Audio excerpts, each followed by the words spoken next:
सची जोता वाली माता तेरी सदाई जय। चौथा अध्याय सप्तशती का। इंद्रदी देवताओं द्वारा देवी की स्तुति। बोलो माता रानी की जय। महर्षि मेधा बोले, देवी ने जब पराक्रमी दुरात्मा महिषासुर को मार गिराया और असुर की सेना को मार दिया, तब इंद्र दी समस्त देवता अपने सिर तथा शरीर को झुकाकर भगवती की स्तुति करने लगे, जिसे देवी ने अपनी शक्ति से यह जगत व्याप्त किया है और जो संपूर्ण देवताओं तथा महर्षियों की पूजनीय है, उस अंबिका को हम भक्ति पूर्वक नमस्कार करते हैं। वह हम सब का कल्याण करे, जिसे अतुल प्रभाव और बल का वर्णन भगवान विष्णु, शंकर और ब्रह्मा जी भी नहीं कर सकते। वही चंडिका देवी इस संपूर्ण जगत का पालन करे और अशुभ भय का नाश करे। पूर्ण आत्माओं के घरों में तुम स्वयं लक्ष्मी रूप हो और पापियों के घरों में अलक्ष्मी रूप हो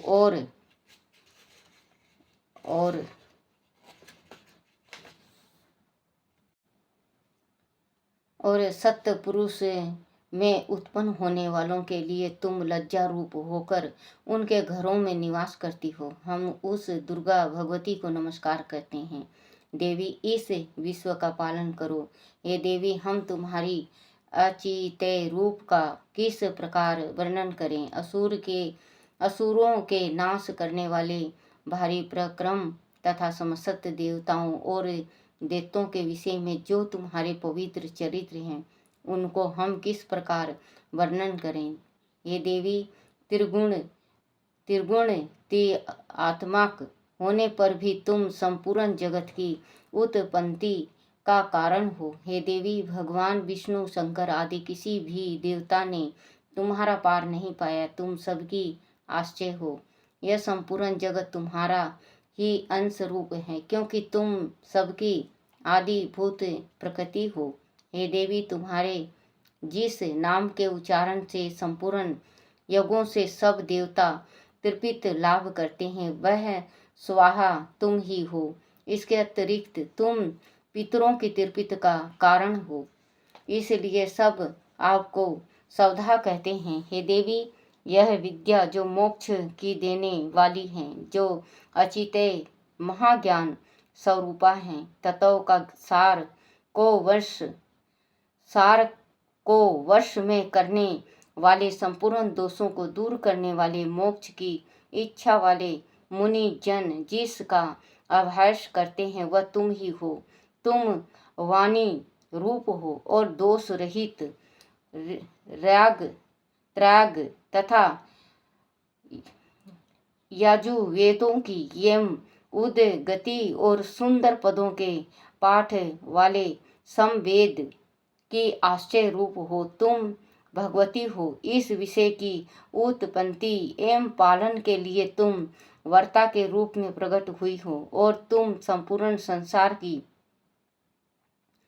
पीड़ा हरने वाली हो। हे देवी, जिससे सारे शस्त्रों को जाना जाता है, वह मेधा शक्ति तुम ही हो और दुर्गम भवसागर से पार लगाने वाली नौका भी तुम ही हो।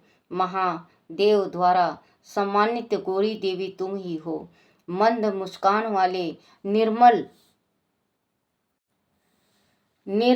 पूर्ण चंद्र बिंब के समान और उत्तम श्रवण की मनोहर कांति से कामनीयत तुम्हारे मुख को देखकर भी महिषासुर क्रोध में भर गया। वह बड़े आश्चर्य की बात है। और हे देवी, तुम्हारा यही मुख जब क्रोध से भर गया तो उदय काल के चंद्रमा की भांति लाल हो गया और तनी हुई भौहों के कारण विकराल रूप हो गया। उसे देखकर भी महिषासुर के शीघ्र प्राण नहीं निकल गए। वह बड़े आश्चर्य की बात है। आपके कुपित मुख के दर्शन करके भला कौन जीवित रह सकता है। हे देवी, तुम हमारे कल्याण के लिए प्रसन्न हो। आपके प्रसन्न होने से इस जगत का अभ्युदय होता है, और जब आप क्रोध हो जाती हो तो कितने ही कुलों का सर्वनाश हो जाता है। वह हमने अभी अभी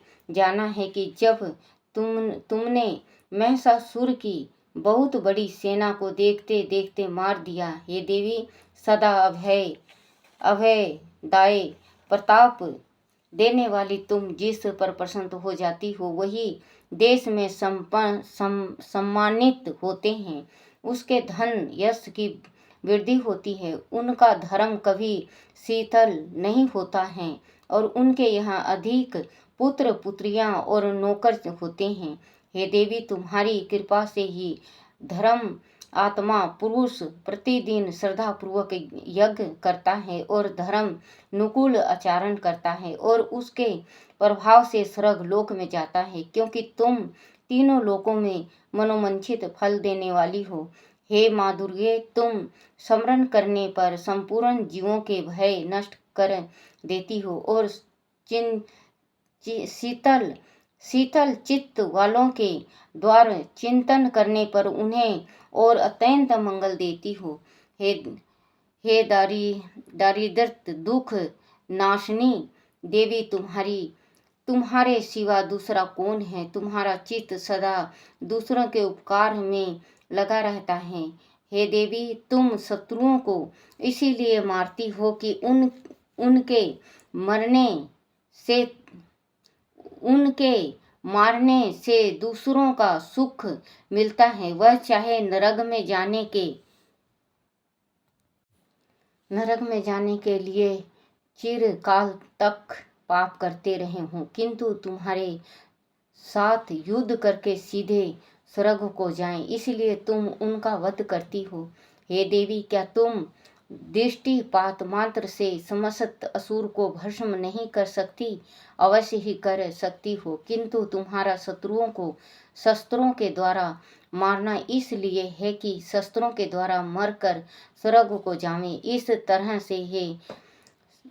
तरह से हे देवी, उन शत्रुओं के प्रति भी तुम्हारा विचार उत्तम है। हे देवी, तुम्हारे उग्र खड्ग की चमक से और त्रिशूल की नोक की कांति की किरणों से असुर की आंख फूट नहीं गई। उनका कारण यह था कि वह किरणों से शोभा मान तुम्हारे चंद्रमा के समान आनंद प्रदान करने वाले सुंदर मुख को देख रहे थे।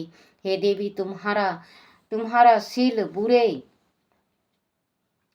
वृत्तांत को दूर करने वाला है, और इससे अधिक तुम्हारा रूप है जो ना तो कभी चिंतन में आ सकता है और ना जिसकी दूसरे से कभी तुलना ही हो सकती है।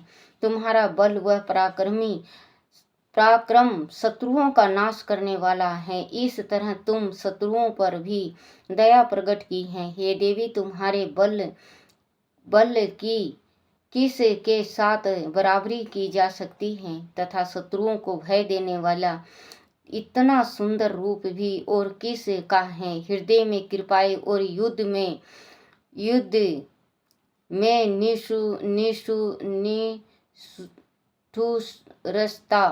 निष्ठुरता, यह दोनों बातें तीनों लोकों में केवल तुम्हें में देखने में आई है। हे माता, युद्ध भूमि में शत्रुओं को मारकर तुमने उन्हें स्वर्ग लोक में पहुंचाया है। इस तरह तीनों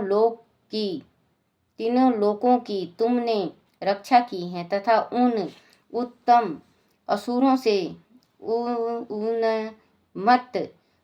से जो हमें भय था उनको भी तुमने दूर किया है।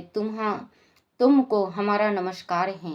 हे देवी, तुम शूल तथा खड्ग से हमारी रक्षा करो, तथा घंटे की ध्वनि और धनुष की टंकारों से भी हमारी रक्षा करो। हे चंडिके, आप अपने शूल को घुमाकर पूर्व, पश्चिम, उत्तर तथा दक्षिण दिशा में हमारी रक्षा करो। तीनों लोकों में जो तुम्हारे सोम रूप है तथा घोर रूपा है, उनसे हमारी रक्षा करो तथा इस पृथ्वी की रक्षा करो।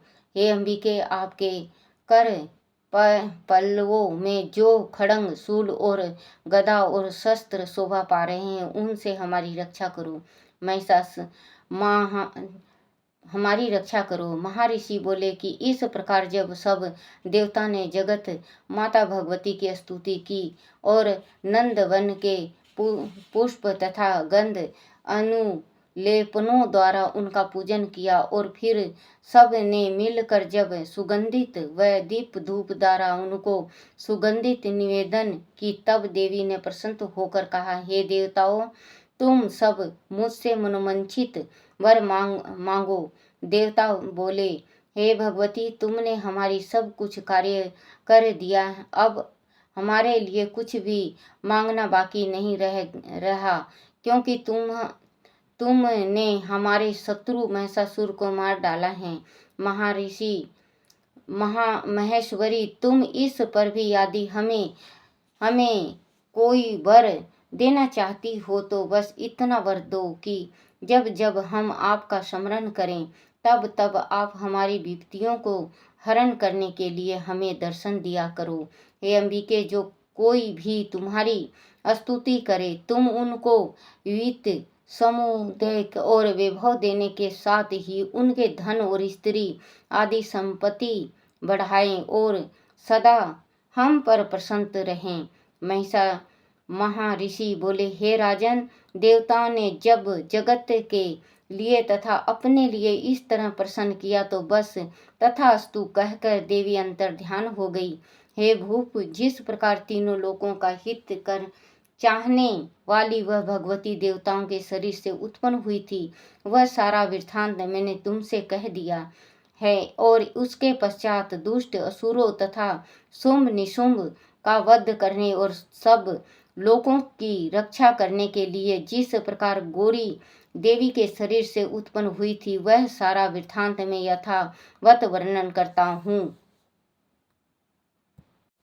जय शेरावाली दा बोल साचे दरबार की जय।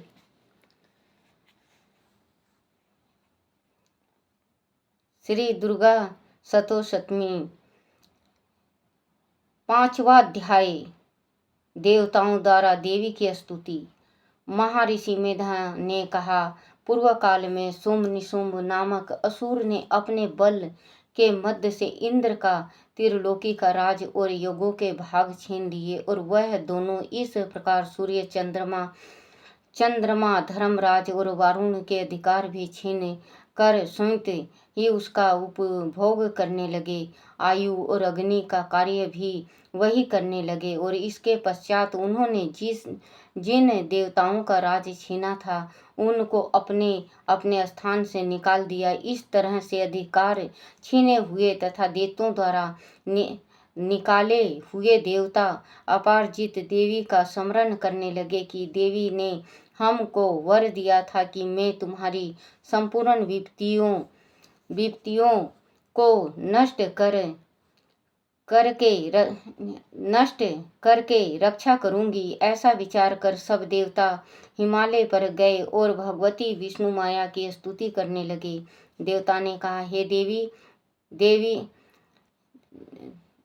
देवी को नमस्कार है, शिव को नमस्कार है, शिवा को नमस्कार है, प्रकृति और भद्रा को नमस्कार है। हम लोग रुद्रा, नित्य और गौरी को नमस्कार करते हैं। ज्योतिषमयी चंद्र रूपिणी व सुख रूपा देवी को निरंतर नमस्कार है। शरणगतों का कल्याण करने वाली बुद्धि और सिद्धि रूपा देवी को हम बार बार नमस्कार करते हैं। और नेश्रयती राजाओं की लक्ष्मी तथा सर्वणिक को नमस्कार है। दुर्गा को दुर्ग स्थलों को पार करने वाली, दुर्ग पार को सर्वकर्णी ख्यालती कृष्णा और धुर्मा देवी को सदैव नमस्कार है। अत्यंत सोम तथा अत्यंत रुद्र रूपा को हम नमस्कार करते हैं। उन्हें हमारा बारंबार नमस्कार है, प्रणाम है। जगत की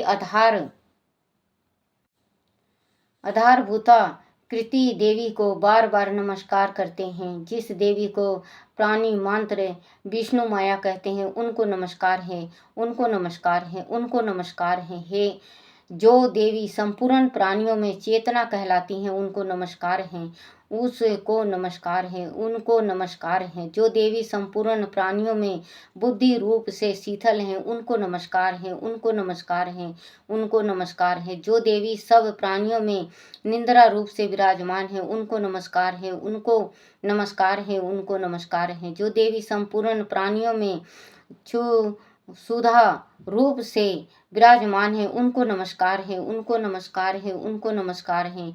जो देवी संपूर्ण प्राणियों में छाया रूप से शीतल है, उनको नमस्कार है, उनको नमस्कार है, उनको नमस्कार है। जो देवी सब प्राणियों में शक्ति रूप से शीतल है, उनको नमस्कार है, उनको नमस्कार है, उनको नमस्कार है। जो देवी संपूर्ण प्राणियों में तृष्णा रूप से शीतल है, उनको नमस्कार है, उनको नमस्कार है, उनको नमस्कार है। जो देवी सब प्राणियों में शांति रूप से शीतल है, उनको नमस्कार है, उनको नमस्कार है, उनको नमस्कार है। हे जो देवी सब प्राणियों में जाति रूप से शीतल हैं, उनको नमस्कार है, उनको नमस्कार है, उनको नमस्कार है। जो देवी सब प्राणियों में लज्जा रूप से शीतल हैं, उनको नमस्कार है, उनको नमस्कार है, उनको नमस्कार है। जो देवी सब प्राणियों में शांति रूप से शीतल हैं, उनको नमस्कार है, उनको नमस्कार है, उनको नमस्कार है। जो देवी संपूर्ण प्राणियों में श्रद्धा रूप से शीतल हैं, उनको नमस्कार है, उनको नमस्कार है, उनको नमस्कार है।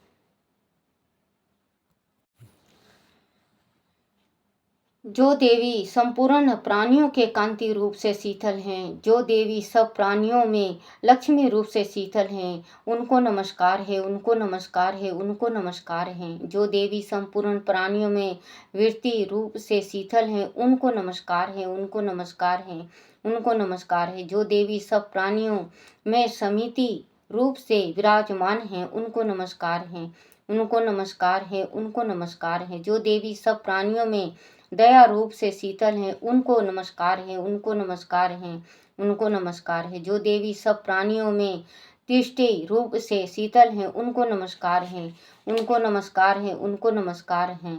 जो देवी संपूर्ण प्राणियों में मातु रूप से शीतल हैं, उनको नमस्कार है, उनको नमस्कार है, उनको नमस्कार है। जो देवी संपूर्ण प्राणियों में भक्ति रूप से शीतल हैं, उनको नमस्कार है, उनको नमस्कार है, उनको नमस्कार है। जो देवी संपूर्ण प्राणियों में नित्य व्यापत रहती हैं, उनको नमस्कार है।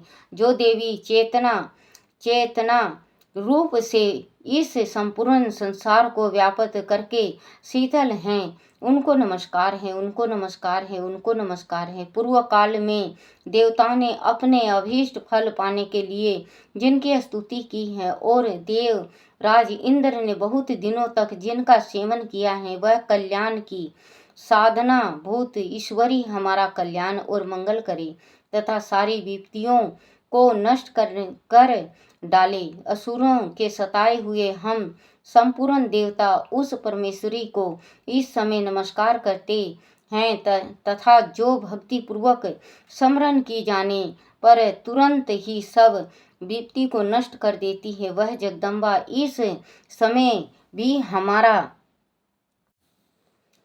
मंगल करके हमारी समस्त विपत्तियों को दूर करे। महर्षि मेधा ने कहा, हे राजन, इस प्रकार जब देवता स्तुति कर रहे थे तो उसी समय पार्वती देवी गंगा में स्नान करने के लिए आई। तब उनके शरीर से प्रकट होकर शिवा देवी बोली, सोमदेव के द्वारा स्वर्ग से निकाले हुए और निशुम्भ से हारे हुए यह देवता मेरी ही स्तुति कर रहे हैं। पार्वती के शरीर से अंबिका निकली थी, इसलिए उनको संपूर्ण लोक में कोशकी कहते हैं। कोशकी के प्रकट होने के पश्चात पार्वती देवी के शरीर का रंग काला हो गया। वह हिमालय पर रहने वाली कालिका देवी के नाम से प्रसिद्ध हुई।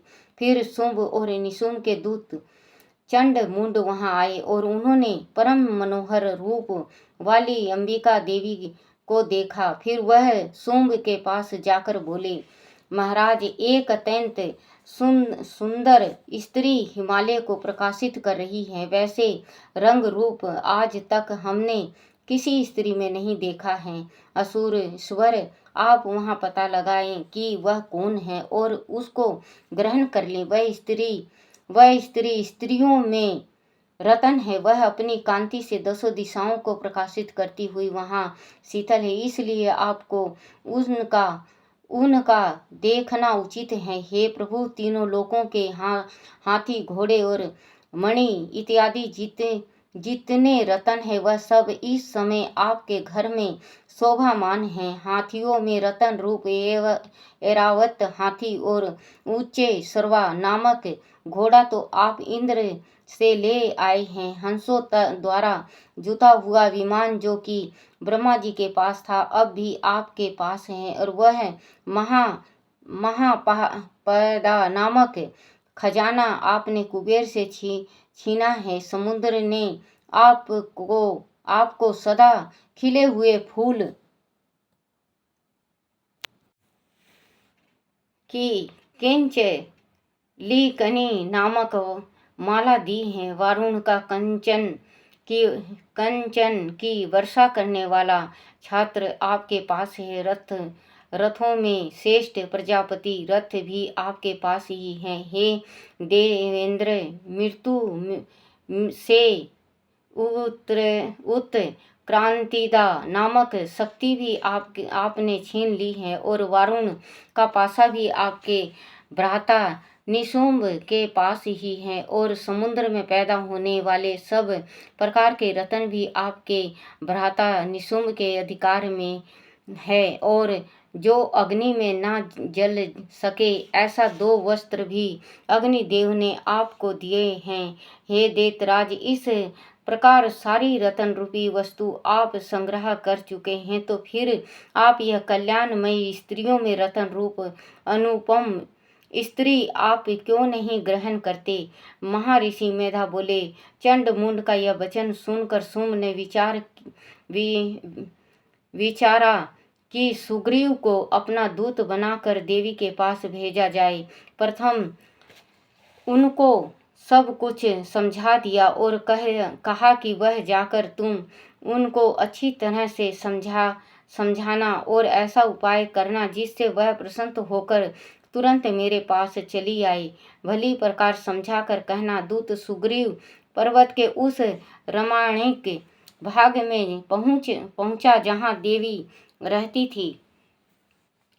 दूत ने कहा, हे देवी, दैत्यों का राजा सोम जो इस समय तीनों लोकों का स्वामी है, मैं उनका दूत हूँ और वह तुम्हारे पास आया हूँ।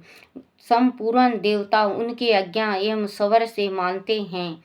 अब जो कुछ उसने कहलवा भेजा है वह सुनो।